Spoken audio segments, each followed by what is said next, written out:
بسم الله الرحمن الرحيم الحمد لله رب العالمين والصلاة والسلام على سيدنا ونبينا محمد وعلى آله الطيبين الطاهرين واللعنة الدائمة الأبدية على أعدائهم أجمعين لا قيام يوم الدين. رب اشرح لي صدري ويسر لي أمري واحلل عقدة من لساني يفقه قولي. السلام عليكم my beloved ones ورحمة الله وبركاته. Inshallah, we're going to continue the annex, the Q&A sessions of the Manasik al-Hajj. We were discussing about the Salat of Tawaf. So we reached to this question number 21, which says that is it permissible for a person, is it permissible person who have performed this tawaf to perform the salat of tawaf on behalf of someone else, and then he performs on his behalf? He said no. He can't do that. He should perform his Salat al-Tawaf first and then someone else's. This was yesterday we mentioned. And then another follow-up question is question number 22. Whoever performs the Salat Tawaf on behalf of someone else, okay? Someone performed the Tawaf on behalf of someone else. من أتى بالطواف فاستنابه غيره في أداء الصلاة. Someone performed this tawaf, his own tawaf, but in Salat al-Tawaf, someone else, let's say for some reason he was not able to, you see, and there were some cases that if you're not able to and you're this place, that place, whatever, you designate niyaba, okay, and in some cases you do there and niyaba, both. So let's say this person uh, did tawaf, but someone else did his salat al-tawaf. فاستنابه غيره في أداء صلاته. So for me, let's take an example here. I did my tawaf, and then someone told me, please do salat al-tawaf on my behalf, in one of those cases we mentioned previously. So now, should I pray my salat al-tawaf first, or salat al-tawaf of the one whom I'm representing first? So he says, is it permissible to perform the salat of someone whom he's representing before the salat, before his own salat? Obviously, previous ruling said no. So he says it's a problematic, and on the basis, whenever we have problem, mahal ishkal, problematic situation, obligatory precautionary measures are taken. So he says on the basis of obligatory precaution, he should perform his own salat first, then someone else's. Coming back to the gap, he says if someone left a gap between tawaf and the salat of tawaf with the amount of 30 minutes without any carelessness, like he tried his best but it was not in his hand, and those 30 minutes happened, will that be a violation for the consistency and continuity mualat, okay, the commonly considered consistency or continuity? So sometimes a person would try, okay, to do the tawaf, and the tawaf would end in the time of Maghrib. We said, please do not choose the time of the tawaf in close to the time of the salat in haram. People, they get messed up, okay? Just after Salat al-Isha till before Salat al-Fajr, like 1 hour before Salat al-Fajr. You have an excellent time. So that's one time. And then you have after Salat al-Fajr till 1 hour before Dhuhr. The reason I'm saying 1 hour before Dhuhr, because the crowd started to pile up into Masjid al-Haram and accumulate. So that's why you have good, amazing, flexible, good times from Salat al-Isha to before Salat al-Fajr of 1 hour, after Salat al-Fajr till Salat al-Dhuhr before 1 hour. But then after Dhuhr, a little bit Asr, a little bit Maghrib, a little bit Isha. So those times are not good for performing the Amal of Umrah, because you might not end before the other Salat, and then and they say this is Tani, as in this gap you need to pray your own Farida, your own obligatory Salat. Okay, obviously you're praying your own Furada, but in that time frame you will pray in that mutaba'a, your own salat, farida salat. And we mentioned this previously, and there were some exceptional cases. You will have to go back there. So he says here, so sometimes, so he left 30 minutes gap without negligence, okay, without carelessness. So does that violate with the continuancy? He said sometimes a person might perform the tawaf and he completes it with the time of Salat al-Maghrib. So he wants to perform the Salat of Maghrib first. And sometimes the tawaf might وأحيانا يحتاج بعد الطواف إلى وقت كي يجد لزوجته sometimes after the tawaf, he wants his wife to find a proper place to sit, okay, so that she does not get lost. And sometimes he needs to go to the washrooms. So these are some of the excuses. He said, it's not in my hand. If I will not take my wife and keep her in a safe spot, then because Salat is going to start, and then they keep the ladies behind and gents in front, and this and that, issues happen. So he might lose his wife. Okay. So therefore he said,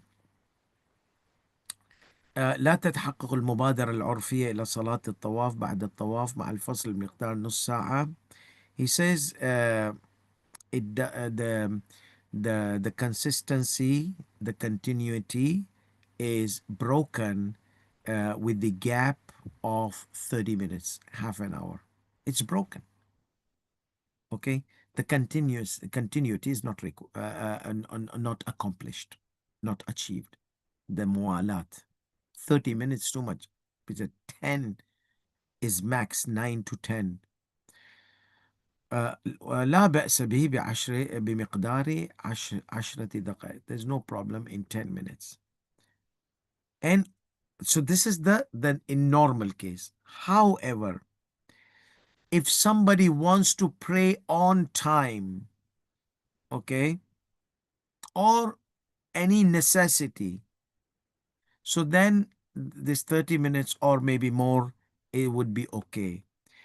So he says, however, there is no harm in a gap, even if it exceeds the gap you mentioned, to get the fadila of farida, because he wants to pray Salat al-Maghrib or Salat al-Dhuhr or Salat al-Asr on time.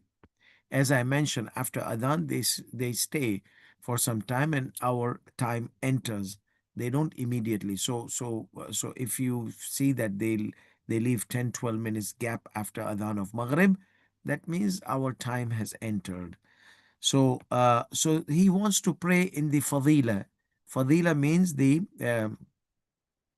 preferred time, rewardable time, the time in which you get more reward, okay, of the obligatory salat. So then you entered the salat and you offered your own salat, but in the congregation. So that was the gap, and after that you came out. So you offered your obligatory salat. That's fine. If it takes longer time, there is no problem in that. Longer than 10 minutes. And similarly, he said the cases of necessity, even if it was more than that 10 minutes time. So وهكذا في حال الاضطرار إلى الفصل وإن طال, even if it was prolonged, as long as it's a case of necessity. So question number 24 is again about the gap between the tawaf and salat al-tawaf with the amount of 20 minutes, okay, optionally or out of an excuse such as losing consciousness or fatigue or to fulfill a mu'min's need. There's a mu'min, he comes and he has need, he wants you to help him out in certain thing, and it goes beyond 10 minutes. Or there was a heavy rush, okay, beside the Maqam Ibrahim, and that crowd was so severe that it could be harmful to the health of the person, harmful for the validity of the tawaf. Okay, it could be harmful for the validity of the tawaf. مضر بصحة الطواف. Why? Uh, so this crowd, okay, so this 20 minutes, why this 20 minutes? Out of optional? Obviously not, because this 10 minutes are the time. But if there was an excuse such as losing conscious, fatigue, fulfilling the need of a mu'min brother, crowd, okay, beside Maqam Ibrahim, which might invalidate the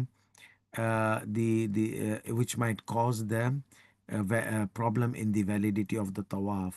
So will it be necessary to redo it?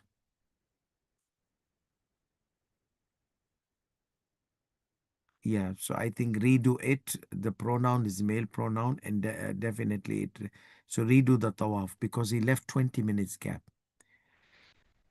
So he says here, لا يضر الفصل بينما اضطرارا. That's a rule of thumb. If it was a case of necessity, then this gap is not going to affect the validity of the tawaf, because that gap, such as he said, if a person loses his conscious or he needs to renew his purification, or crowd, severe crowd. So those cases are cases of necessity.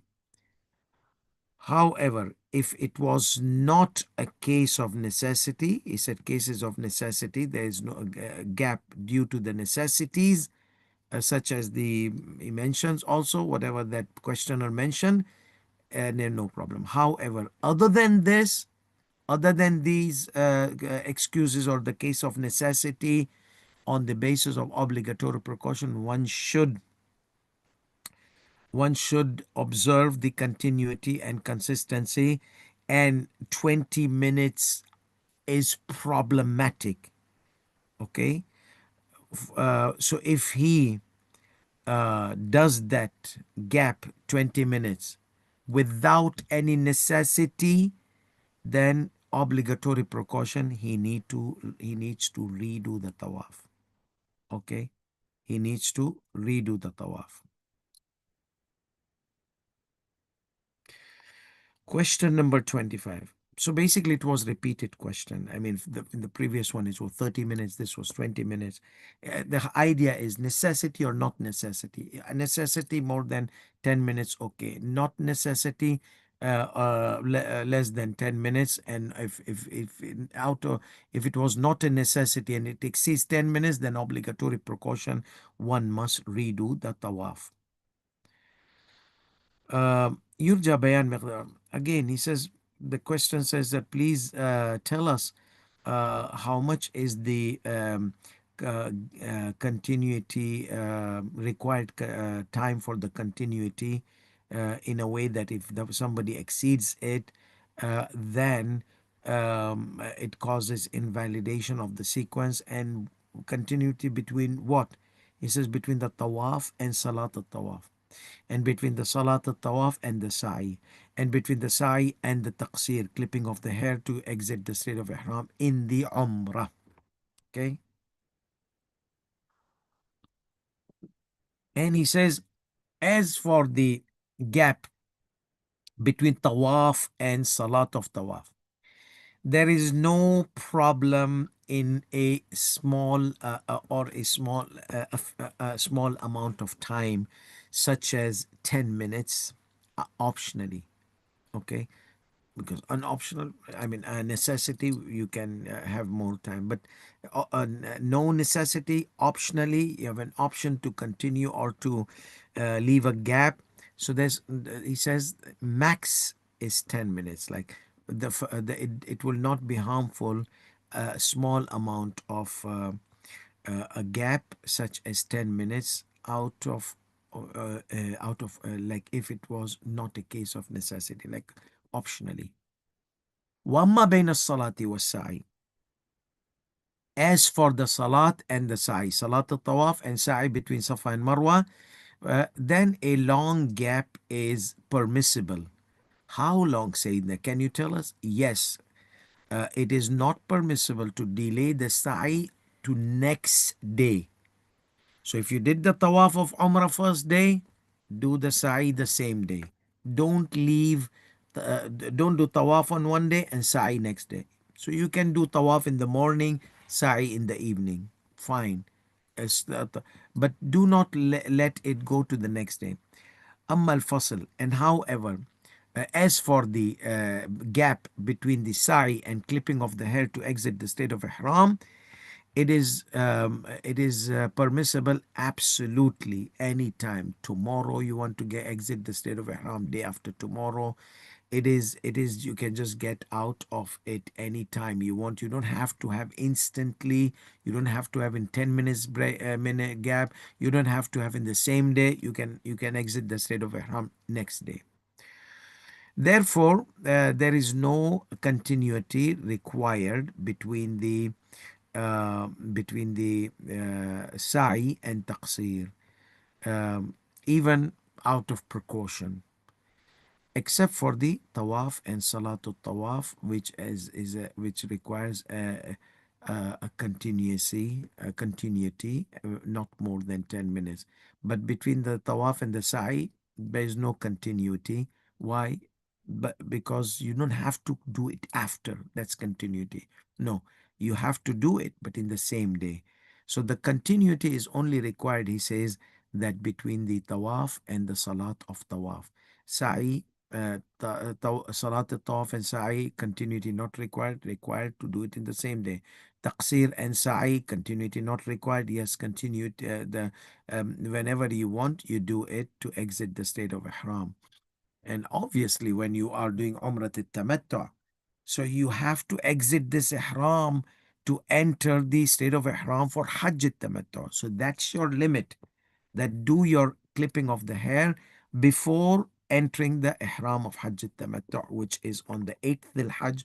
Many do, and some people they do it on the 9th of Dhul Hajj. Okay, question number 26. A person forgot Salat al-Tawaf and he did not remember it except after taqsir. So he remembered it after he did the clipping of the hair. So is it permissible for him to get into the dress of ihram to perform and do the salat of tawaf and then do the taqsir? He said no, you can just do salat of tawaf as you remembered. So nasiya, because he forgot, and if somebody forgets, he can even do it in the hometown if he remembers in the hometown. So he doesn't need to get into the in the dress of ihram and to perform the salat. Okay. Question number 27. In the manasik, it is mentioned that if somebody forgets salat of tawaf and remembers it after, we did this ruling, so we remembered after exiting the Makkah, so obligatory precaution, he needs to come back to Makkah and perform it in its place, like behind Maqam Ibrahim. And if that was not associated with difficulty and hardship, exactly this is the question we did. إلا وإلا إذا أتى بها في أي موضع ذكرها. And if not, you are not able to go back, if it's difficult, causing you difficulty and hardship, then pray wherever you remember. And it is not in that case obligatory to go back to Makkah and to perform it inside the haram, even if he was capable to do so, even if he is capable of doing so. ولا يجب عليه الرجوع إلى أدائه. So if he is not able to, there was a difficulty and hardship, but he could go, but it would cause difficulty and hardship. So then in that case, he doesn't have to go back to perform it inside the haram, even if he was capable to do, but it would be the cause of difficulty and hardship. So now the questions are on this ruling. So it's A, B, C. Three questions are a follow-up or the seeking clarification of this question. So he said, you said that if it was going to cause difficulty and hardship, what is the criteria of difficulty and hardship with you? That he doesn't have to go back, even if he's able to, but it's going to be cause of difficulty and hardship. We mentioned it could be due to the sickness, it could be due to the financial problems, it could be due to any aspect which, if he goes back, is going to go cause him difficulty and hardship. Even like if he was in back home, that's going to cause him more difficult and hardship, especially spending like 500 euros of ticket going back to Mecca. He might not be able to, and as we said yesterday, it can be a relative issue. So it could be for some okay, some not okay. So if that's why, if it is mashaqqa for you, going to cause difficulty and hardship for you, then you don't have to go back. Pray wherever you remember. So the answer number A, he says that this is taken from the hadith text of the infallible alayhi salatu wasalam. He says, فَإِنِّي لَا أَشُقُّ عَلَيْهِ. Somebody asked this same question to Imam alayhi salatu wasalam. He said, I will not I'll not keep burden on him or make cause any difficulty and hardship upon him, and I will not command him to go back. Okay, so he says this, that the text of the hadith, فَإِنِّي لَا أَشُقُّ عَلَيْهِ, I will not put upon him burden of difficulty, and I will not ask him to go back. That means Sayyidi Sistani Damadullah clarifies the text, this text from the hadith. He says that I will not keep burden on him to go back, and this is what is intended, that it should not cause any difficulty and hardship, burden of difficulty and hardship. So the second section of this question is mal maqsud biqawlikum. What is the meaning of when you say it is not obligatory upon him to go back into the haram and perform it? He says some of the fuqaha, he says, some of the fuqaha such as الشهيد الأول, author of the Lum'ah, اللمعة الدمشقية, the author of the Lum'ah, he says that العبارة المذكورة إشارة إلى خلاف. What I mention is against the sentence or statement mentioned by the scholars such as Shahid al-Awwal, author of the Lum'a, in his book called Durus, Lessons. He said that it is obligatory for upon a person to go into the haram area, not Masjid al-Haram, the vicinity of Masjid al-Haram, like border of Mecca. Border of Mecca is called the border of Haram. So he has to go inside that border, inside that area, to perform the salat which was forgotten, if he was not able to go back to Maqam Ibrahim. So there was a sequence: go back to the to Maqam Ibrahim. If you cannot go back to Maqam Ibrahim, then you go inside the Haram, and if not, then wherever you are, if going back is going to cause difficulty and hardship, just pray there. Otherwise, if you can reach Maqam Ibrahim, reach Maqam Ibrahim. If that's difficult and hardship, reach the Haram. If that's difficult, going to cause difficulty and hardship, then just pray wherever you are, wherever you remember. So this is what he said, that I just he said that the sentence I said, that it is not obligatory upon him to go to the haram, because if he cannot go to Maqam Ibrahim or go to haram due to the difficulty and hardship, he can just pray wherever he remembers, if it was going to cause difficulty and hardship. The section number D from the same question about the fatwa he mentioned. Uh, he says nowadays it's easy to go between Mecca and other places. So is it obligatory upon that person to go back to Mecca to perform the forgotten Salat? He says nowadays it's not difficulty and hardship. Maybe this guy is multi-millionaire, because I know somebody, they just use every penny and pence in the Hajj, and they're like broke, and they start taking loan from people here and there, or start begging as well. So anyhow, so if so he says that if returning was burden, okay, then it would not be obligatory upon him to return as mentioned. If it was not a burden, then it will be obligatory. Again, it's a subjective thing. It's like a relative thing. Like to some it may be burden, to some it may not be burden. And he says that ويختلف ذلك, and it differs based on the circumstances and situations, because it's a subjective thing, and it's a relative thing. You can't just give one rule for everybody in this area. Question number 28. If someone, after performing um, the manasik, realize that the salat of tawaf was invalid because he had not done the wudu, or he had not done the sujood, whatever upon whatever the sujood must be performed, okay, like he did on the cloth or something like that, not carpet, not on whatever, but in his ignorance, okay, for the wudu, he did not do wudu, he did not do the sujood.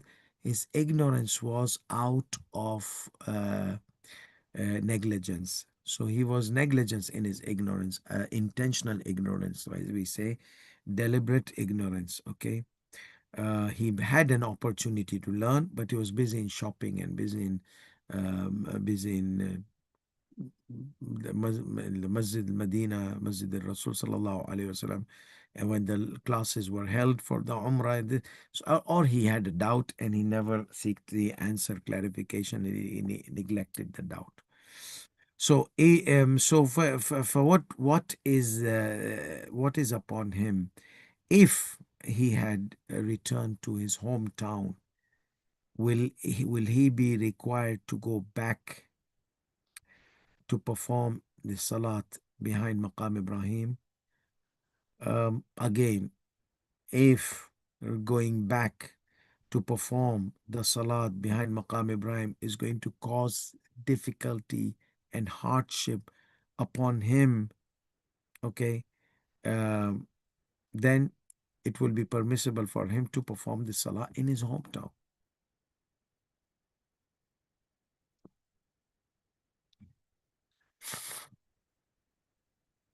Question number 29. It has been mentioned in the manasik that if a person dies, وَعَلَيْهِ صَلَاةُ الطَّوَافِ, he finished the tawaf and he got this hyperbolic spiritual attack and finish. He died there, straight to Jannah. Had this strong faith in Ahlul Bayt alayhi salatu wasalam. Anyhow, died there. And upon him, um, the salat or alayhi salat.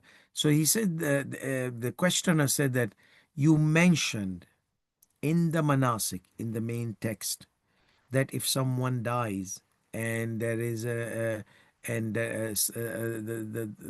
salat of tawaf is obligatory upon him, okay, I mean he dies and he was required to offer salat of tawaf.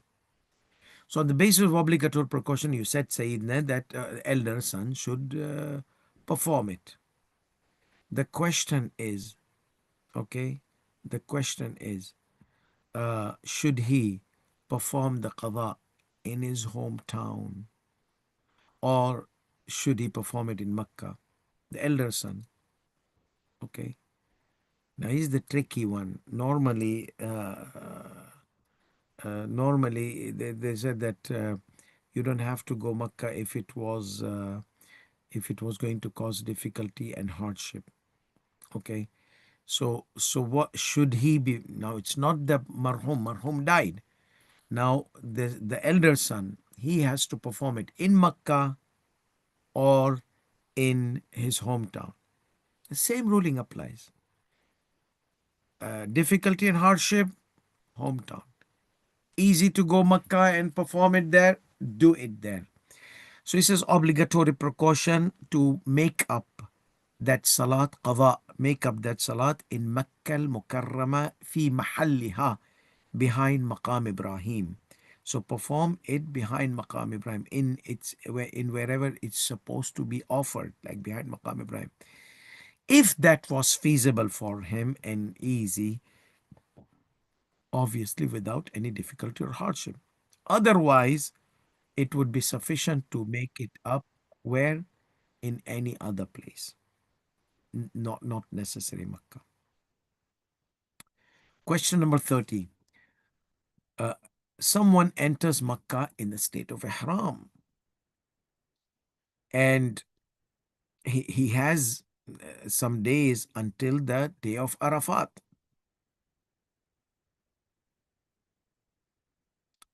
So would it be obligatory upon him to delay his Umrah until he fixes his recitation? So let's rephrase the question like that. Someone has problem in reciting the surahs properly, enters Makkah in the state of Ihram, so he needs to perform Umrah. But he has several days in his hand until the day of Arafat. So would it be necessary upon him to delay performing the Umrah until he fixes his recitation? Okay, until he solves the problem of his recitation. He says, يَلْزَمْهُ ذَلِكَ. On the basis of obligatory precaution, he should delay to fix the recitation, delay the Umrah to fix the recitation. Uh, Question number 31. Now, these are a few things about the recitation. Okay, we said recitation is must. And Sayyidi Sistan is very peculiar about Jamaat namaz, because others, fuqaha, they say if you can't recite, let someone lead the prayer and you can just pray behind him. So he adds it into precautionary measures and not initial substitute or alternative route. So question number 31.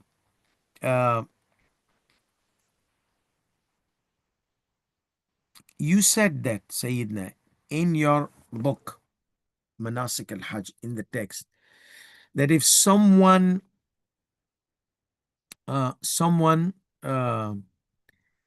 has problem in pronunciation, like makharij, okay, cannot read with proper makharij.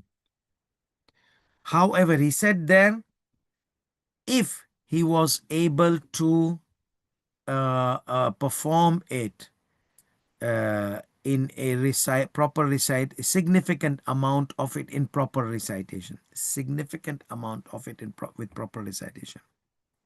Okay, so then his salah will be okay. So he says, Sayyidina, but if someone cannot pronounce the letters like ha, he pronounces ha, alhamdulillahi rabbil alamin, or al-ain, he cannot pronounce al-ain, he pronounces alhamdulillahi rabbil alamin. Okay, or sad, sirat al, however, sirat you can recite with sin and sad, it doesn't matter. But like there are some areas where you need to recite sad as sad and not sad. Okay, It's like see-saw, see-saw. The difference between sin and sod is see-saw, like sauce. Sauce is sod, and see is seen. So even in English, these two words have different ways.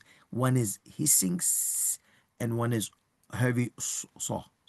Not swa. That is wrong. Okay, swa and zwa. But those Indian and Pakistanis, they had their way to distinguish between sin and sad. So some of their Quran teachers, they taught them this, that you say swa, okay, zwalin, wala zwalin, to okay, not not to distinguish between the and the dad. So the answer is إذا كان الحرف أو الحروف التي, if the letter or the letters is if he is not able to pronounce it repeatedly in these ayat of Surah Al-Hamd, verses of Surah Al-Hamd, in a way that there is no, like there's no amount left unsecured, I mean secured from error. Every letter is pronounced. Every letter of the surah is pronounced mispronunciation. So this is the case, the criteria. But he says if ain, some places recites ain, some places it recites ain, like ha. Some places he recite ha properly, ar-Rahman, ar-Rahim, okay. But in some places, like Alhamdulillah Rabbil Alamin, then ar-Rahman, ar-Rahim. So some places he can say ha properly, some no. So if some places is able to say it properly, then it would be sufficient. That's significant amount. That's the meaning of significant amount. However, if everywhere there is ha, he would say ha. Everywhere there is ain, he would say ain. So this is something which he says, that obligatory precaution, that one should add some of the Quran with his mispronounced recitation. We said add, and and what which ayat he should add. He should choose the ayat from the Quran which doesn't have these letters. If his problem is with ain, don't choose a surah which has ain in it. Let me see. قل هو الله أحد الله الصمد لم يلد ولم يولد ولم يكن له كفوا أحد. There's no ain here. Okay.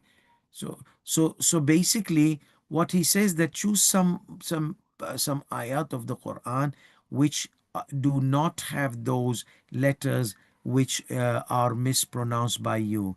So he says, if it was repeated that every letter, okay, every letter is mispronounced, then some of those letters which are like difficult for many to pronounce, then he should add some from the Quran which does not have these letters. If there's a problem with ha, choose ayat of surahs which doesn't have ha. Let me see. إنا أنزلناه في ليلة القدر وما أدراك ما ليلة القدر ليلة القدر خير من ألف شهر تنزل الملائكة والروح. Here there is a ruh. Anyhow, you do this your homework. If you have any problem like this and you're going for Hajj and you cannot fix your mispronunciation, then try to choose. Maybe it will be nice for the Maulanas to prepare like 7 ayat or something like that, or 5, 7 ayat, because he did not say 7 ayat. That was from my thought. Okay, to choose some of those ayat which doesn't have ha for a person who's problem with ha, ain with the person who's problem with ain, dad for the person of problem with dad. So or they choose ayat which doesn't have all these letters, to prepare a package ready to give to these people. Yeah. Question number 32. Question number 32.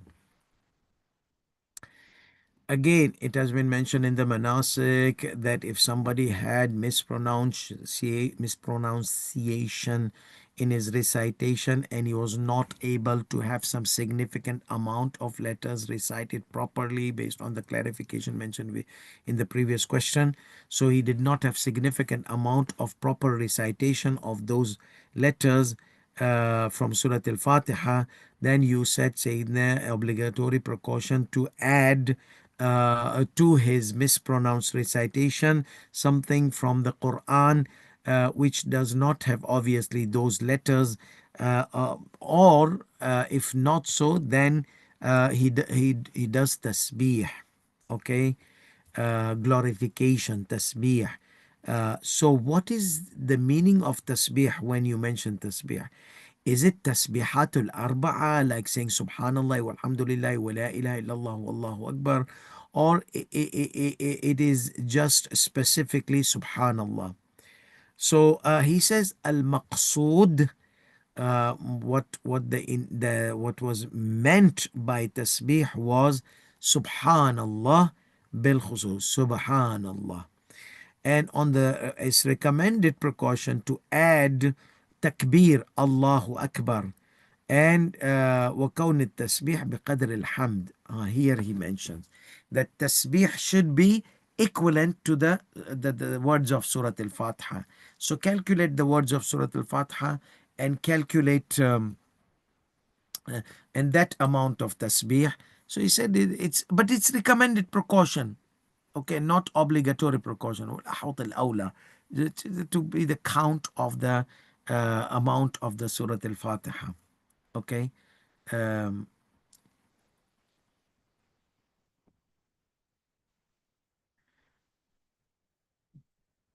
okay. من كان في قراءته لحن, someone who had this mispronunciation in his recitation and he performed his salat of tawaf and he did not realize to his mispronunciation until he was done with the salat of tawaf. So what will be his ruling? And we know that some of the things which are forgivable, and if you remember after the salat, is problems in surah, okay, like in normal salat.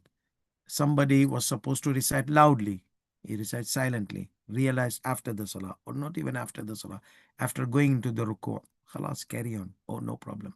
These are okay, forgivable errors once you go to the next stage. Here the question is, after he completed his salah, we say even if he did not complete his salah, he was in the ruku' and he was, oh my goodness, I did not recite it properly. Khalas, carry on, no problem. This is general rule for salat. So, so this Sayyid says that his salat will be correct if he realized that he had some errors in the pronunciation after the salat. That means his recitation will be correct. Question number 34. Salat behind Maqam Ibrahim. Sometimes this used to happen before. I remember the caravan, even when I was young and we used to go to caravan, my teacher would say, okay, you guys just form a circle. Form a circle, because it was behind Maqam Ibrahim. Those days we could pray. So form a circle. And people will be coming, those who are doing tawaf, okay? So they'll be pushing this circle. In this circle, let me just go and make it a proper, since we have these images, why not use these images? Okay,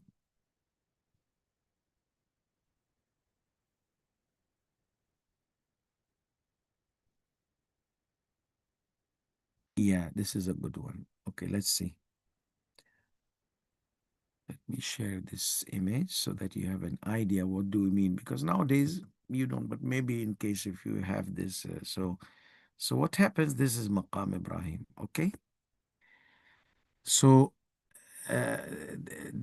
so this is the Kaaba is just here. So what happened, I'll make a circle here, okay, to show you. Let's see what color will be obvious. Let's take yellow. Okay. So what they will do, the youth will form a circle here. These are guys, youth. Okay. So what happened? One by one will pray 2 rakat and come and join the circle. This will go and come back. This will go. So whatever. If the circle was small, one by one. If the group was big, they will form a bigger circle. So more than 3, 5 behind Maqam Ibrahim. Okay. So what happens? The stampede of people doing tawaf. Okay. Um, like around the Kaaba. Uh, these people, they will be getting the beats and getting the pushes and everything. And these were like strong ones. They will be here on the front. Okay. So these were like, uh, so these were like the bodyguards, the giants type. Like they will hold hands with hands together strongly. That and people will be cursing from behind and shouting and this and that. This place of tawaf and this and that. So and these people, you see, they will be there to prevent someone accidentally coming into the circle. Okay. But this was the stronghold normally. So that's why it was always benefit to keep some giant people with you in the Hajj. Now, this is what the question says, that let's say, and what does this circle do? It bothers the people performing the tawaf. So who has the priority here? A person performing tawaf or a person praying Maqam Ibrahim? Scholars, they debate. Some scholars, they say, come on, I mean, there's so much place for tawaf, okay? So if you can't go from here, you can go from here. You can go from here. You can go from here, like from behind here. Okay, you don't have to barge. So they said, then you resist. You be there and resist. Okay. Uh, some scholars, they say no. Allah subhanahu wa ta'ala says Ta'ifin has the priority. The counter argument is yes, but they did not block the whole platform of Tawaf. They blocked a little bit amount. Why? Because it is wajib to pray behind Maqam Ibrahim. Allah subhanahu wa ta'ala says in the Quran, وَاتَّخِذُوا مِن مَقَامِ إِبْرَاهِيمَ مُصَلَّى. So like see these guys, they are praying behind Maqam Ibrahim. This is how it used to be. Okay. So obviously this must be some elite elite guy. So that's why there's a police beside him and all kind of protection has been given to him, that nobody barge against him and this and that. So basically the issue is whose right is here. Majority of the scholars, they say the person who has to do wajib tawaf, salat of tawaf, he has the right. Other people, they need to understand. If they're ignorant, then it's their problem. They need to learn because it's in the Quran, and even Sunnis, they have this. Okay. So then salat needs to be behind Maqam Ibrahim. So this is the argument, because sometimes people, they say, oh, it is immoral, we're standing there in the middle of the tawaf. Baba, it is not middle, it's like this 3 4 people here. People can detour themselves from here. They don't have to barge these people, you see. So but there many of them, they're ignorant. They don't know that salat is obligatory. For obligatory tawaf, it's obligatory behind. Now what happened, I said that they have made here, so this is Maqam Ibrahim. Okay, they have made a section here, a good section. It's behind Maqam Ibrahim. And you see now people are praying here. Okay. So going here is now, even the authorities will not like it, though there's no one from the authorities standing there, because he's going to stand there, he's going to be stampeded. So people are now, they are the one, they shout and scream, and anybody who prays in that behind Maqam Ibrahim here. Okay. So so this is the thing. So this area has been designated for everybody. So what you need to do is you go there. Let me just put in a different color. Okay. This is you. You go there. Try to pray as front as possible. Obviously behind Maqam Ibrahim. Behind Maqam Ibrahim. Not here. If you can find any spot in front in this row, try to find it behind the fence. If one person, if you are not able to, wait until there's room, because people, they pray and leave. Especially the followers of Ahlul Bayt, they don't stay there. They just pray and leave. Some people before Salah time, you will have people super glued themselves, because once the adhan happens, before the adhan, half an hour, 1 hour, people, they starting taking their places there. So that's why we say don't take the times of salat, because it's not just tawaf, even maqam, behind maqam Ibrahim. So what happens, that try to pray wherever, like, again, I will just make this spot here. So let's say this is the spot designated by the government. Okay, so try to pray in this area, first rows of that fence. Don't go behind too much. Okay, what happened? Okay, I think I must have done the wrong thing here. Okay. Anyhow, you understood. So let's go back to the question.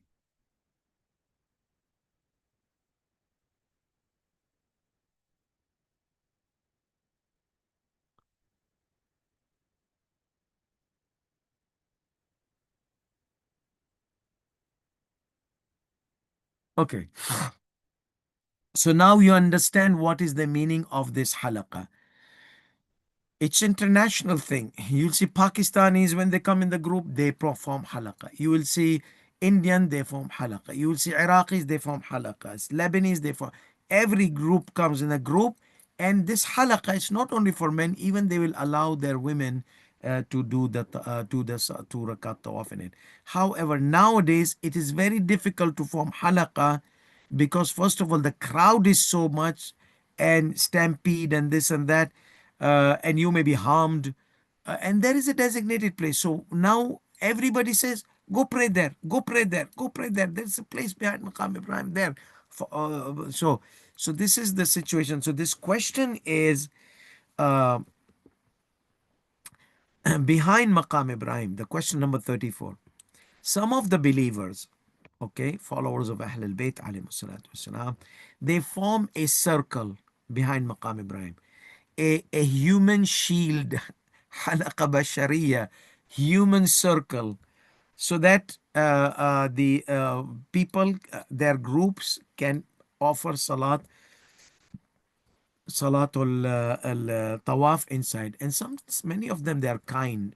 When you are alone, you can't form circle and you want to pray, so they will open up for you. They will know that you want to pray here, and you are from the followers of Ahlul Bayt alayhi salatu wasalam, that if you can pray behind Maqam Ibrahim, you must. Okay, so they will open the circle, and they will wait until you are done, and then they will leave. So they will be very helpful for each other. So that they can, the people can pray inside this circle, without being pushed, and without being hurt, and without being battered, and this kind of thing, with bistiqrar and itmi'nan, because salat needs stability and satisfaction. However, remember the debate, it would disturb the people performing the tawaf, and cause them to hurt the mu'mineen, or to offend the mu'mineen, by cursing, by insulting, from some of them. Okay, some of those people who are doing the tawaf.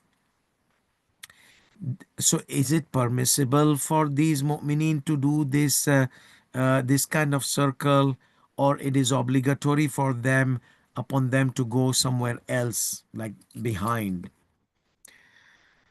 He says, Sayyidi Sistani, there is no problem from making a human circle or any type of barrier um, there, so that you can perform the two rakat of salat of obligatory tawaf behind Maqam Ibrahim, even if it would cause, okay, a disturbance, offense to the person who's offering salah from some of those who are performing the tawaf. So even if it was offensive to you, by some of those who are performing the tawaf, it is okay. uh, ببعض الطائف بما يشق عليه تحمله, as long as he can handle it, okay, as long as he can tolerate it. These people who are human shield, they can tolerate their insults and their disrespect and their pushings. Then he can perform his salah. Yes. um,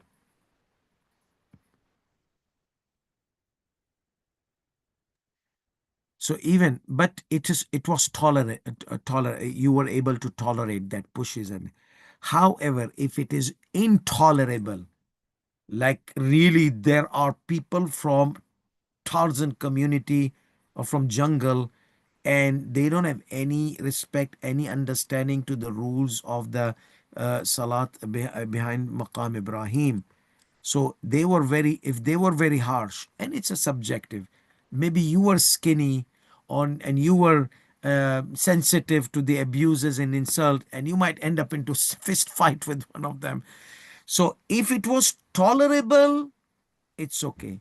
If it was not tolerable, then they can perform their salat in other place in the masjid, um, with with keeping the requirement considerations, like to be behind Maqam Ibrahim as close as possible. Okay, so that spot which we said they have designated, if you can't that area, yeah, I mean, if there was no crowd, okay, let's say you were doing tawaf and you finished the round and the adhan happened, and you were close to Maqam Ibrahim, and you quickly went and sat behind Maqam Ibrahim. Okay, so then you cannot go there after the salat, after you have done your farida obligatory salat in that spot. Just you can pray two rakat Maqam Ibrahim, or if they're waiting for the time, you can pray two rakat of obligatory salat. And let's say when you arrive there and qad qamat is salah, just stand there, okay, and or stand behind someone, so as close as possible to that area. Then you will not have to. But while doing the tawaf and that crowd, I mean, that is going to be not good for many people who are. So he said that there is no problem if it is intolerable, whatever he will get from those people who are performing the tawaf, intolerable, then they can find any other place, keeping those other conditions into consideration mentioned in ruling number 326. Question 35. Same questions.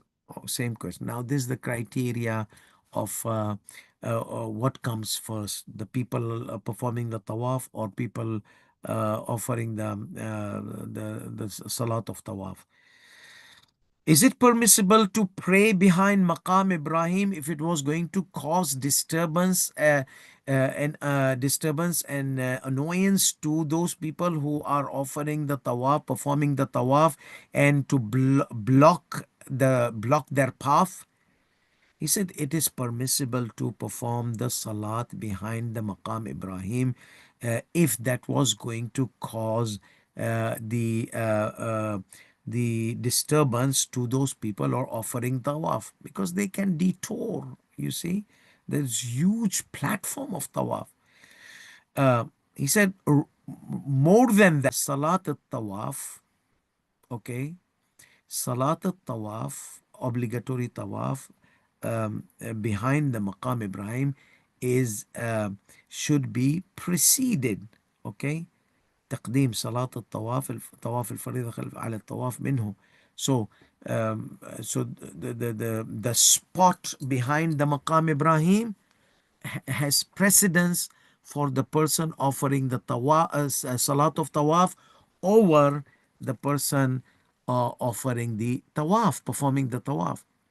Therefore, those people who are performing the tawaf and they follow Sayyidi Sistani Damadullah, he says, as an obligatory precaution, do not cause disturbance to those people who are offering in that place behind Maqam Ibrahim. So for Sayyidi Sistani followers, don't disturb them.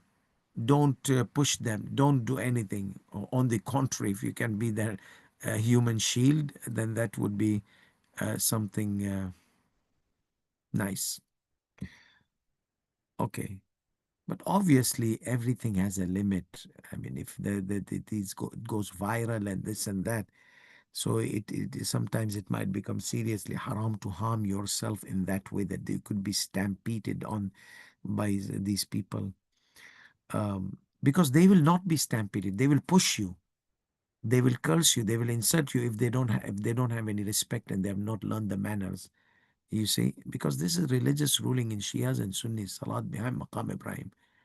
So if they are ignorant and they are doing it, they will not be harmed by pushing you or by cursing you. You may be stampeded, and the harm should be in a way that it could be intolerable for you. Salat, which is repeated in congregation, uh,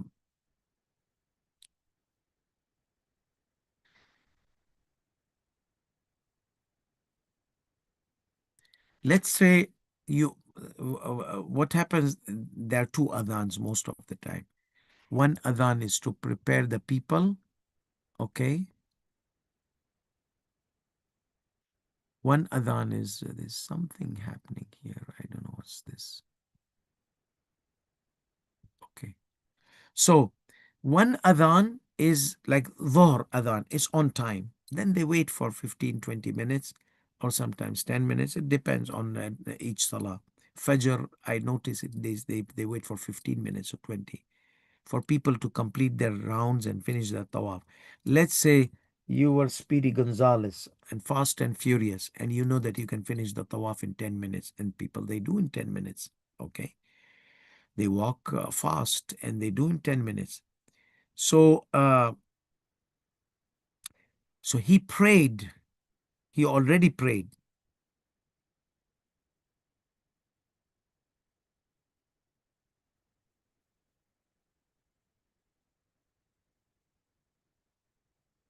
No, this ruling is not talking about like these. Sometimes these sentences are very closed. Okay, this ruling number 36 is not talking about the congregational prayer repeated. So even the question is not phrased properly. I'll rephrase it. In some cases, he said that you offer the salat of tawaf, and also as a precautionary measure, let somebody recite salat al-tawaf and you recite jama'ah behind him. This is what is mentioned here. Okay, so so the salat which somebody offers in mispronounced recitation, then he tells somebody, please lead 2 rakat salat, I'll pray behind you in congregation. So he repeats the salat. So this is what the question is. If someone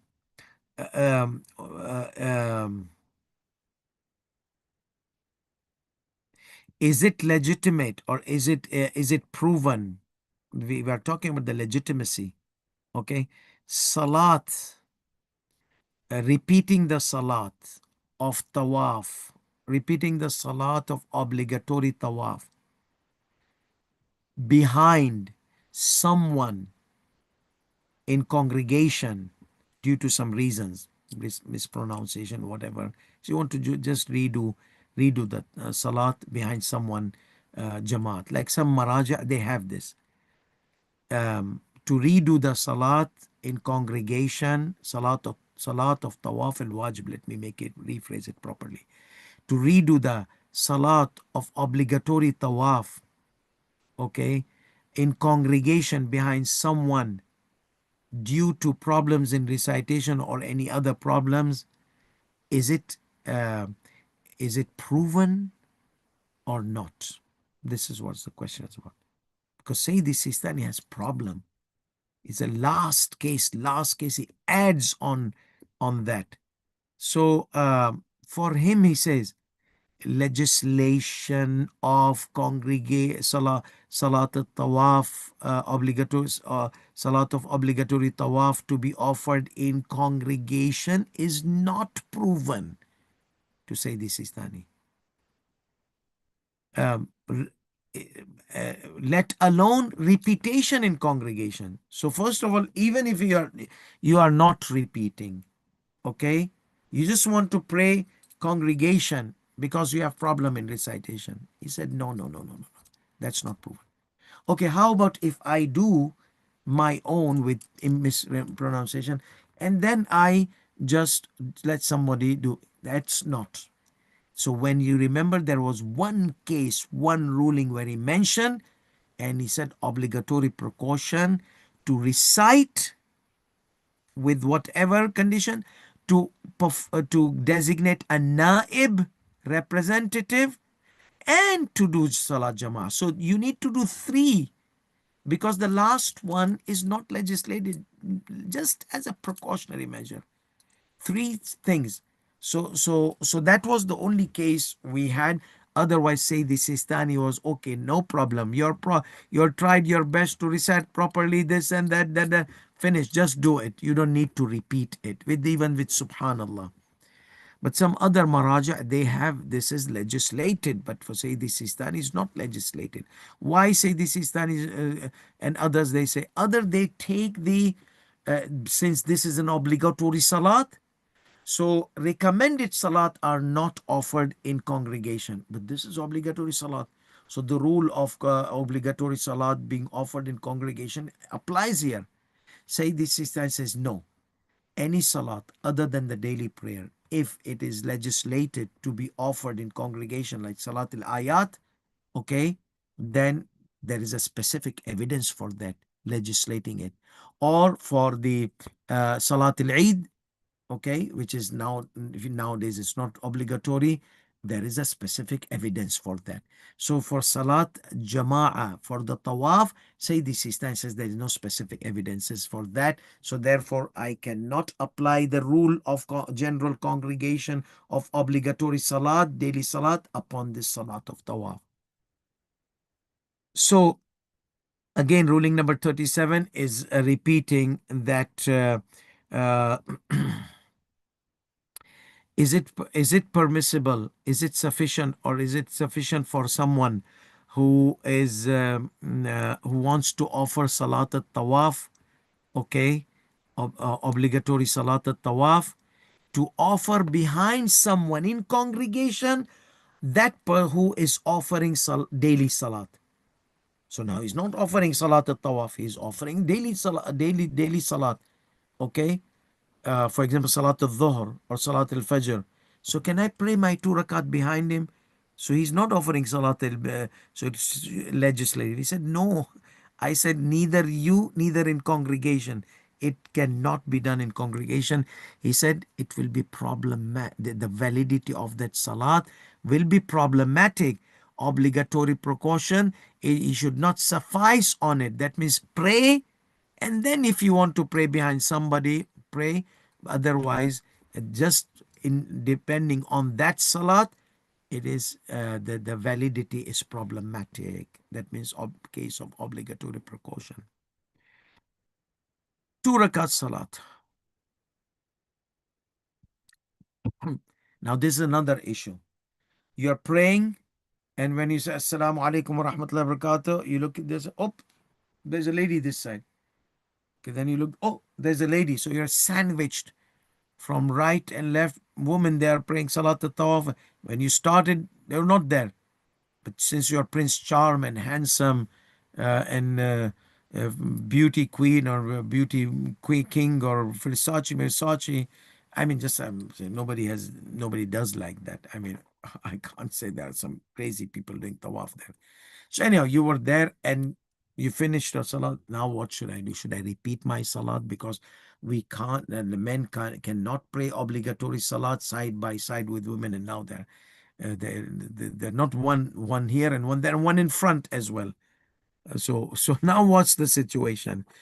So he says salat, 2 rakat, salat of tawaf. Is it permissible for a man to perform it without any distance between him and between a woman who is offering the same? He says the requirement of the gap or women standing behind is the obligation of the requirement or the gap which is supposed to be between men and women are not required or not considered in Makkah al-Mukarramah. That means in the situation of the crowd. So it is permissible for women to be in the front of men or side. So it is permissible. So it said this requirement that the men should be in front, or if they are on the side there should be a gap between them. That is not required in the Masjid al-Haram, in في مكة المكرمة عند الزحام, when there is a crowd. Okay, so it is permissible. Question number 39.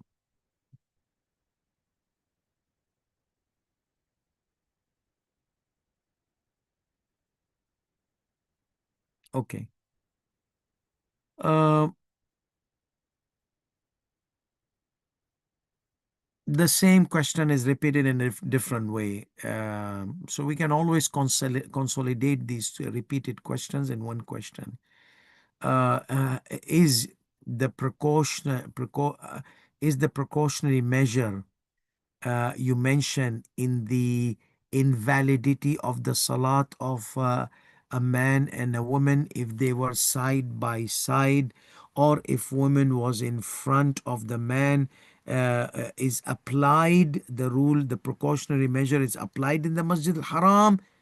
He says no, it is not applied in Makkah al-Mukarramah in the situation of crowd.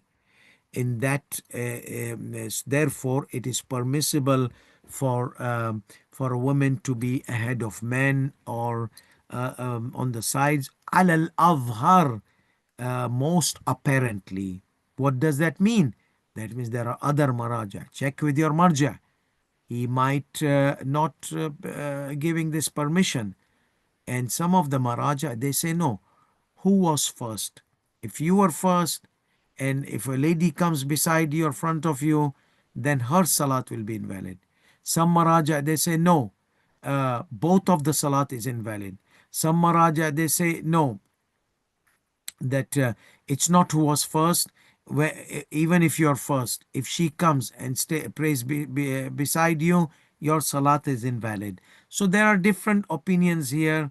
Check your marja. Sayyid Sistani Damadullah says there's exemption here.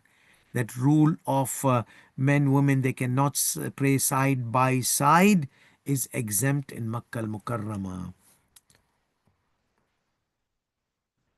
This is a very important question. Okay. So let's say if someone was um, compelled to pray to perform the tawaf on the upper floor, a floor where the tawaf is valid. Okay, like you have wheelchair, they don't allow you to do the wheelchair down in the platform of tawaf, so you have to go up. There's a mizanian floor. Remember that second floor, we said there's a debate. Some shiukhs they say Kaaba is up, some shiukhs they say Kaaba is down. So if you find out that the Kaaba is up, then you can pray. Mizanian, you can pray. Where is the problem? Coming down to the platform of Maqam Ibrahim to pray as close as possible to Rakat Salat. There's the problem. Regardless of permissibility of the tawaf on the top floor or not, if it was permissible. The issue is, will you be able to come down in 10 minutes and do your Salat of Tawaf behind Maqam Ibrahim or Mizanian floor where the wheelchairers they do? Will you be able to come down in that time? So he says that if somebody was compelled to perform the tawaf on the upper floor where the tawaf is permissible, and to coming down into the platform of Masjid al-Haram to perform the Salat of Tawaf behind Maqam Ibrahim as close as possible would cause the interruption in the continuity, required continuity or consistency, that 10 minutes gap. Okay, therefore will it be permissible for him to offer on that floor, um, as long as Maqam Ibrahim is in front? He says, if coming down to find a closest place behind the Maqam Ibrahim, um, um, behind Maqam Ibrahim, if by coming down he would find a spot close to Maqam Ibrahim, like behind Maqam Ibrahim, so he should come down, even if it required longer time. Remember, even you're not top. The previous ruling says you're standing there for the crowd to be reduced to half an hour. He said it was okay. You were standing there for the crowd to become lesser crowd.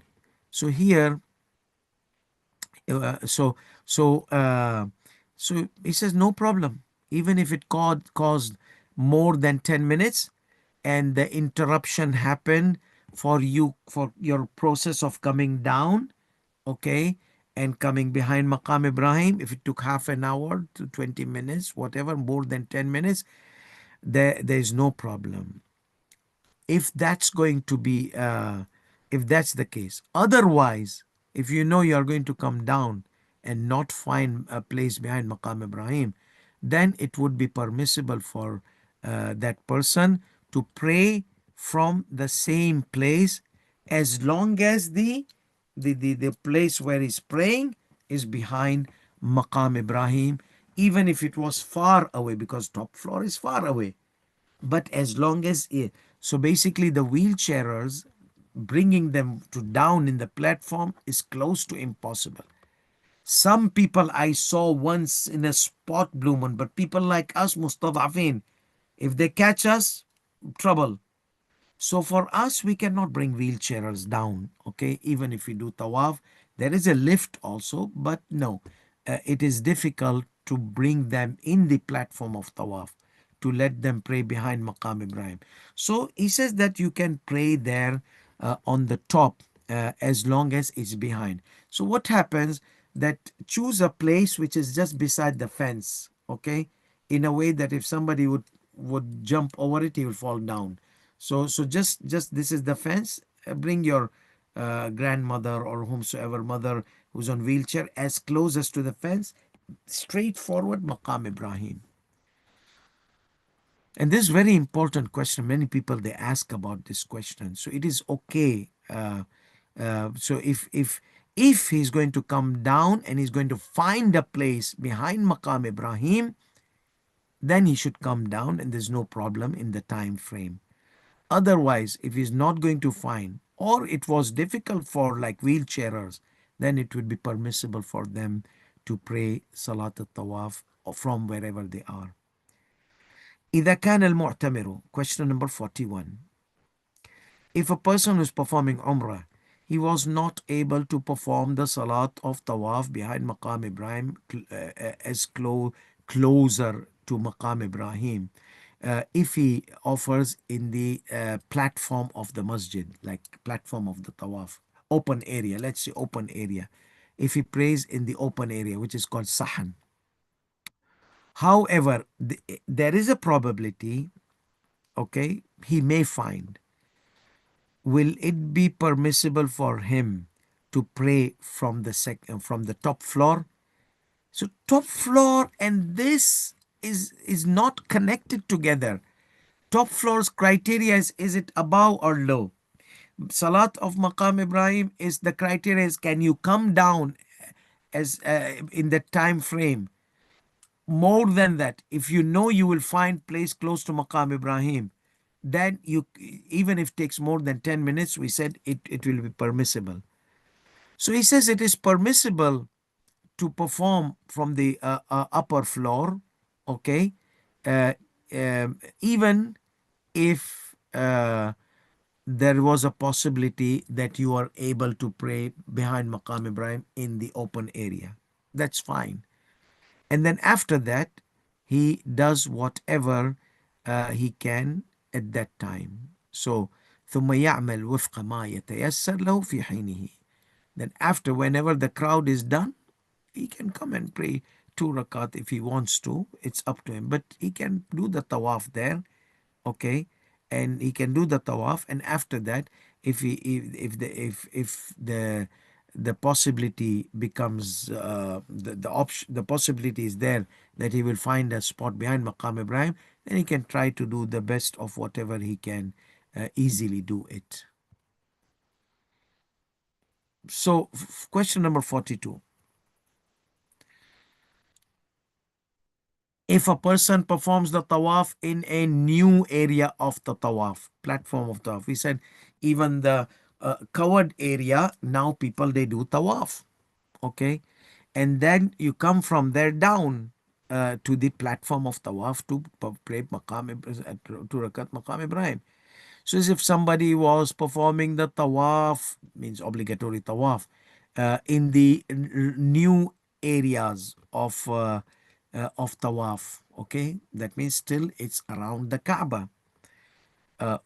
So will it be necessary for him to come down to the open area of the masjid to perform the salat, or it will be sufficient for him to pray the salat in that new area as long as he's praying behind Maqam Ibrahim? Exactly.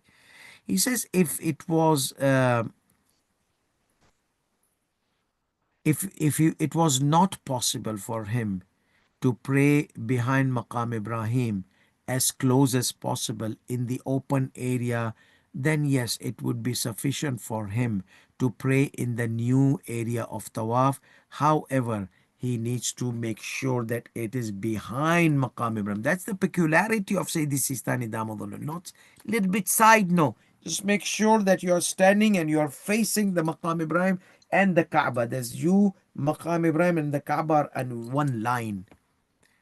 That means you don't pray here in front of Maqam Ibrahim and with an angle. No. When we say behind Maqam Ibrahim, that means in front there's Kaaba, you are behind.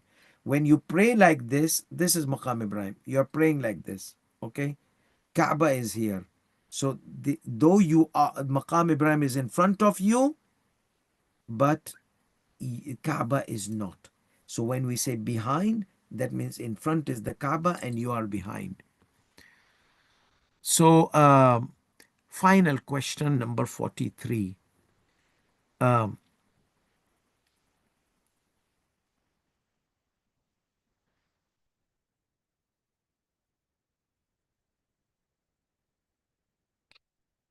So let's say somebody interrupts تلقين الغير لتمام صلاة الطواف. You are dictating someone to complete Salat of Tawaf. He needs help. Okay, he doesn't know the Salat. So you are standing, you are reciting Surah Al-Fatiha, he is reciting with you. You are reciting the ruku', he is reciting with you. So you are dictating someone. So dictating someone to complete his obligatory Salat of Tawaf, is it considered from that preoccupancy with some other act which disturbs the continuity and consistency required between the tawaf and salat al-tawaf? So you did not pray your salat al-tawaf, you let someone else pray and you are helping him out, okay? But then uh, is this going to bother the consistency? He said, because you know the 10-minute gaps, It's not freebie, you can do anything. No. Anything which has to do with Salat at Tawaf or Tawaf, it is something to do with Salat at Tawaf, that 10-minute gap, like coming there, finding a spot and this and that. So something which is related to Salat. So he said that if that dictating was from those things which are related to his Salat, such as he was waiting that this person finishes his salah and then he takes his place behind Maqam Ibrahim. Okay? So he wanted this person to finish so that he can pray.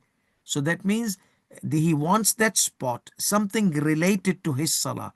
So dictating him, if it was related to his salah, okay, such as he says he was waiting for his completion of salah and he was dictating him so that he can pray in his place, in his spot, that would not be a problematic issue. However, if that dictating was not part of your salah, then there's a problem. So on the basis of obligatory precaution, one should not do that. We completed the tawaf. Inshallah, in our upcoming session, we will do Safa and Marwa. Sa'i between Safa and Marwa. Okay? وآخر دعوانا الحمد لله رب العالمين وصلى الله على محمد وعلى آله الطيبين الطاهرين والسلام عليكم ورحمة الله وبركاته.